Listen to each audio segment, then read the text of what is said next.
কবিতা। বাপ দাদার পরিচয় আর সম্পত্তি নিয়ে কারা বড়াই আর লাফালাফি করে। কবি হাবিবুর রহমান হাবিব। বাপ দাদার পরিচয় আর সম্পত্তি নিয়ে তারাই বড়াই আর লাফালাফি করে। যাদের বাপ দাদার পরিচয় আর সম্পত্তি আছে সমাজ আর রাষ্ট্রে। বাপ দাদার পরিচয় আর সম্পত্তি নিয়ে তারা বড়াই আর লাফালাফি করিতে পারে না। যাদের বাপ দাদার পরিচয় আর সম্পত্তি তেমন নেই, যাই কিছু আছে তাও আবার অবৈধভাবে।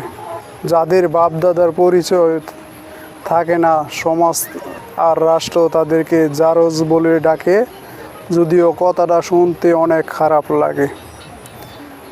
যাদের বাপ দাদার পরিচয় আর সম্পত্তি নিয়ে বড়াই আর লাফালাফি করলে তোমাদেরকে কেন এত অন্তর জ্বলে?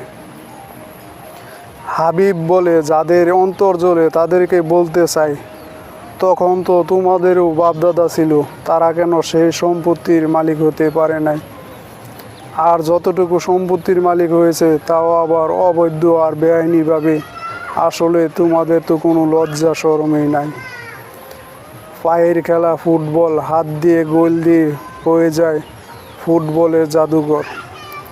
চুর বাটফার আর অসৎ লোকদের পরিচয়টা একটু অন্যরকমই হয়ে থাকে। চুর বাটফার আর অসৎ লোকদের পরিচয় আর সম্পত্তি বেশি দিন গোপন থাকে না, ইতিহাস যে কথা বলি। যাদের বাপদাদার পরিচয় আর সম্পত্তি আছে তারাই তো বড়াই আর লাফালাফি করবে, নাকি চুর বাটফার আর অসৎ লোকগুলা বাপদাদার পরিচয় আর সম্পত্তি নিয়ে লাফালাফি করবে? অতীতের ইতিহাস নিয়ে তোমরা বেশি লাড়ালাড়ি করো না, তাহলে তোমাদের বাপদাদার দুর্গন্ধটাই যে বেশি ছড়াবে।